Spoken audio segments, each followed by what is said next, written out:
Anyways, since dito agad ta sa Crocodile Park i-held ang concert tas open field gani siya.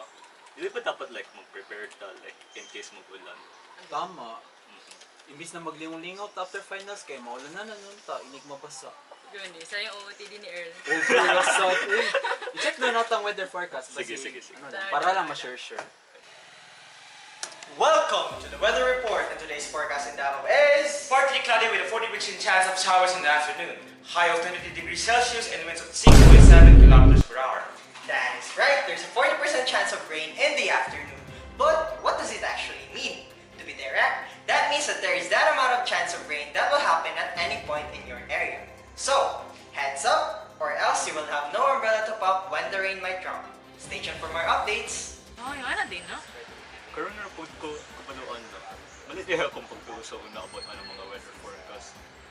Pero curious ko gyud unsa nila pag come up sa tanan.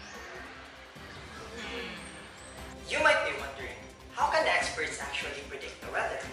Well, we can trace this back from thousands of years before, when ancient civilizations used to study the weather in planning their daily activities. Some tried to appeal to their gods, while others believed that dance rituals and even sacrifices were necessary to appease the rain god. In 650 BCE, Babylonians were said to use astrology and cloud patterns in studying the weather. However, the first ever scientific approach was recorded in 350 BCE, wherein Aristotle used his theories on earth sciences and weather patterns. Fast forward to the 15th century, tools were invented in order to help study it further. Instruments such as the barometer, the hygrometer, the thermometer, and many more were invented. In the late 16th century, Sir Isaac Newton had also published his physics and mathematics behind the motions of all objects, which greatly helped in understanding the atmosphere. In the 1920s, the first ever weather station was then developed by Wilhelm and Jacob Bjerknes, which allowed them to store different regional weather data. But the matter regarding on how they predict the weather still remains a question.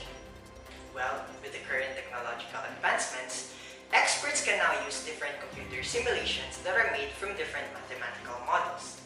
They are also able to utilize three-dimensional grids in order to represent different atmospheric variables. Also, the analysis on different past and present data allowed them to use the laws of thermodynamics and fluid dynamics in solving the possible future. The result of that is the weather forecast that we often see. Oh, thermodynamics? Di ba murag na lesson na to siya sa physics? Ma-apply di siya sa ano, no? Sa weather forecast? Good weather forecast depends upon an accurate knowledge of the current state of the weather system, observation of the atmospheric pressure, temperature, wind speed, etc. is considered very complex to understand, and because of that, data assimilation is used in determining initial conditions for a forecast.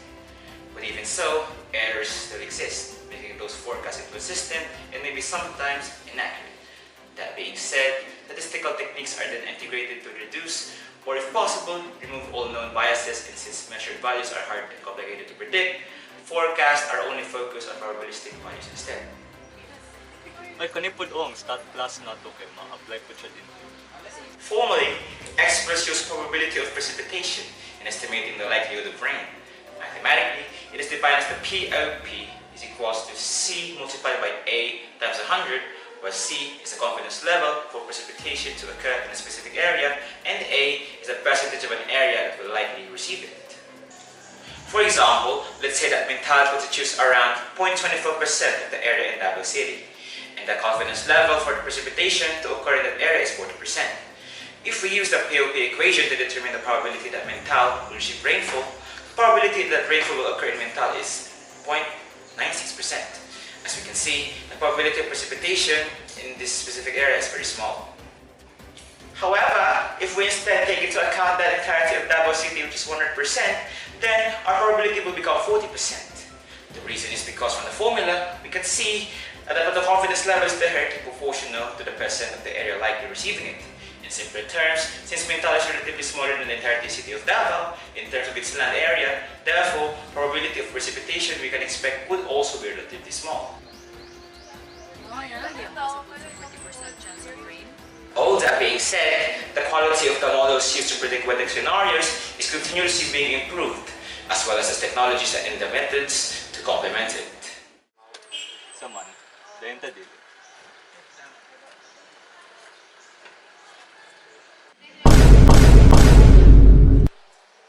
Hindi na lang itong malaay. Ay, patulog na lang ta. Laro? Paano Ay, naku. Paano kung